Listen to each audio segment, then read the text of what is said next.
CVA's AccuraSeries, Bagara barrels for guaranteed accuracy, nitride for guaranteed rust proofing, and a rifle guaranteed to be the best muzzleloader you've ever shot. CVA, it's just a better gun. This segment's being sponsored by JLB Sportsman, custom woodworking and laser engraving. Located right here in Leoma, Tennessee, give owner Jim Brewer a call at 931-213-1455. All right, everybody, this next segment's being sponsored by Courtney's Restaurant and Catering. You guys can find them at 4066B North Mount Juliet Road in Mount Juliet, Tennessee, or give Tom and the crew a call at 615-754-7548 and let them take care of any of your delivery or catering needs.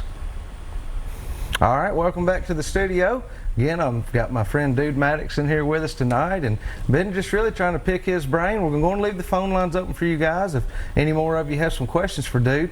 While we're working into that, though, I was just starting to ask you about, we're coming into the warmer weather now. We're fixing to start the month of June. Things are warming up, and like I said, a lot of people they think of crappie as March and April. So the crappie eat year-round. They still got to eat in June, July, and August, but how do they start acting a little different when it starts getting warmer? June, July, and so on and so forth. Well, they always hit this spell when they're on bed, and they go like you can see fish all over the place, but you can't get them to hit. Mm-hmm. That's the big thing. You can see the fish are still down there, but they're busy rooting those beds out and laying eggs, and they're stressed out, and you can't hardly get them. Sometimes you think there can't be any fish in this lake. And a lot of people will go fishing during that time, and they will go 4 or 5 times and not catch any fish. They quit fishing. Mm-hmm. But fish are just like you and I. We eat year-round. Yeah, that's right. And wherever the food goes, that's where I'm going to go, and that's where the crappie go, where the food is. Now, wintertime, other times of the year, a lot of times your fish will be, I call them buried up in the mud. They'll be right on the bottom, mm-hmm. or maybe a foot or two off the bottom. And that's where you'll catch a fish a certain time of year. But it seems like after the fish spawn, this time of year, they come off, and it takes them maybe a week after they've spawned to start feeding again. Once they start feeding, they're savage then. I mean, mm-hmm. savage too.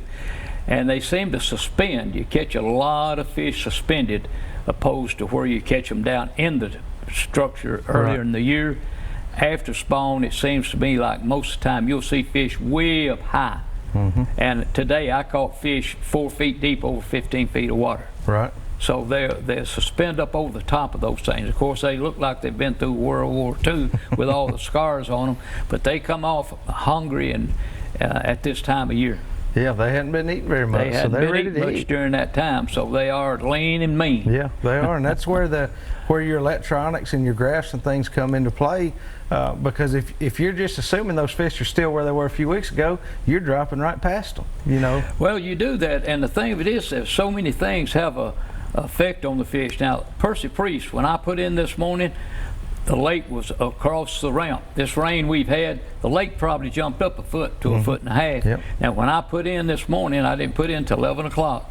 I had to wade water to get out on the ramp there mm-hmm. at Long Hunter. Yeah. Okay, when I came back in at 2 o'clock, the ramp was completely, where I'd walked across in water, it had fallen at least 7 inches in that short a period of time. Mm-hmm. Now, they were pulling the lake. All these changes will affect the fish. I mean, you'll be catching fish at a certain depth, and then all of a sudden they'll change, and you can't figure out what's happened. You think they quit biting, but most of the time, if that lake changes up or down while you're out there, then it moves the fish. They change their pattern to something different, so you mm-hmm. just have to keep looking for them. Yeah.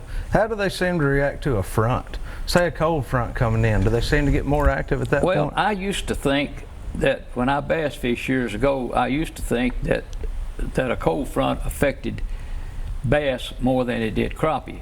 But this winter, for some reason, I have seen the temperature change and a front change crappie probably more than any other year in my lifetime. But mm-hmm. it seems like, man, that's the only explanation I could come up with. You could right. see fish, you could not get them to hit. I wasn't the only one. There's many, many people. It's been a slow winter, really, for me. It's been a slow winter. And from talking to everyone else, it has been fairly slow for most everybody I've talked to.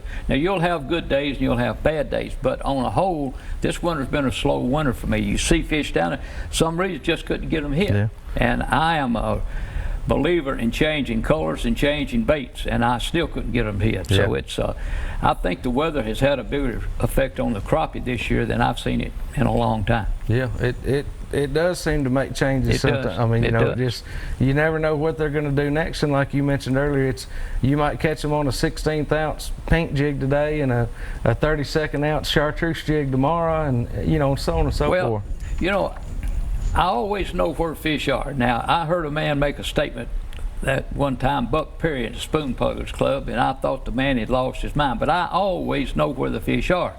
And that was his statement at the Spoon Pluggers Club. And I said, now, who are you that knows where the fish are? He said, so somebody said, well, how do you know that? He said, well, they're always deep, they're always shallow, or they're somewhere in between. So Buck pretty well Somewhere. had them figured out. And they're probably swimming. Now, ain't you know, 90% of the fishermen can catch fish, 10% of you fishermen will find fish. The secret to any kind of fishing is finding the fish. Most people can catch a fish, but finding the fish is Yeah. a different Can't story. catch And them then if once you you can't find find it, them. you got to have to make them hit. Yeah, that's right. And I'm a firm believer in color changing. I came in the other day, this is 2 weeks ago, and I told my wife, I said, look at my tray on the front of my boat. And she looked in there, I said, there's 21 different color baits in that tray. And I changed that many before I found out what the fish wanted.